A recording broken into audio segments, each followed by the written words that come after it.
మీరంతా అభ్యంతరం ఎందుకు వ్యక్తం చేశారో మాకిప్పుడు అర్థమైంది జ్యోథ. మేమేదో కష్టపడుతున్నామనే బాధ మీకు అస్సలు లేనేలేదు. ఎందుకు మీరు అలా ఎందుకంటున్నారు? ఉన్నమాటే అంటున్నాం జ్యోథ బేగం. మేమేదో కష్టపడుతున్నామని మీకు అస్సలు బాధ లేదు. అసలు కారణం వేరే ఉంది. మీరు అసలు ఎందుకు అలా చేశారంటే, ఎందుకని? మా చెంతకు రావడానికి మీకేదో ఒక సాకు కావాలి కదా, మమ్మల్ని తాకటానికి, మా చేయి పట్టుకోవడానికి.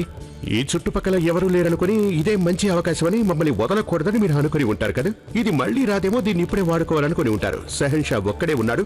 ఇదంతా బయటికి చెప్పకుండానే మీరు ఈ పని చేశారు. వాహ్, అలాంటిదేమీ లేదు.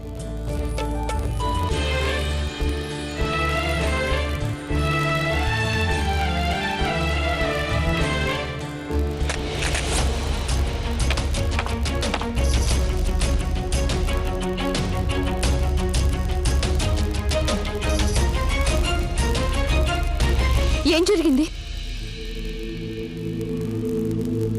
మాకేదో అలికిడి వినిపించింది. ఈ చుట్టుపక్కల ఎవరో ఉన్నట్టున్నారా?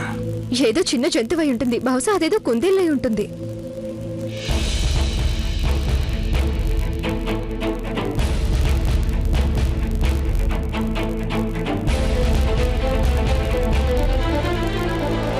ఎవరు మీరిద్దరు? ఇక్కడేం చేస్తున్నారు? ఏం లేదండి, మేము తీర్థయాత్రకు వెళుతున్నాం. ఏదో అలసటగా అనిపిస్తే విశ్రాంతి తీసుకుంటున్నాం అంతే. ఇంతకీ అసలు తమరెవరేంటో చెప్పగలరా గారు? నేనెవరో ఆ తర్వాత తెలుసుకోవచ్చు గాని ముందు తెలుసుకోవాల్సింది ఏంటంటే, ఈ వేళప్పుడు ఇక్కడ ఉండటం అంత క్షేమకరం కాదు.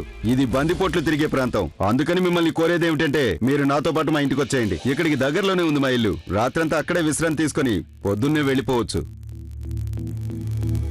భయపడకండి, అక్కడ మీకేం భయం ఉండదు. చూస్తే ఆయన ఎవరో మంచి వ్యక్తిలా ఉన్నారు. ధైర్యంగా వెళ్ళొచ్చు వాళ్ళింటికి.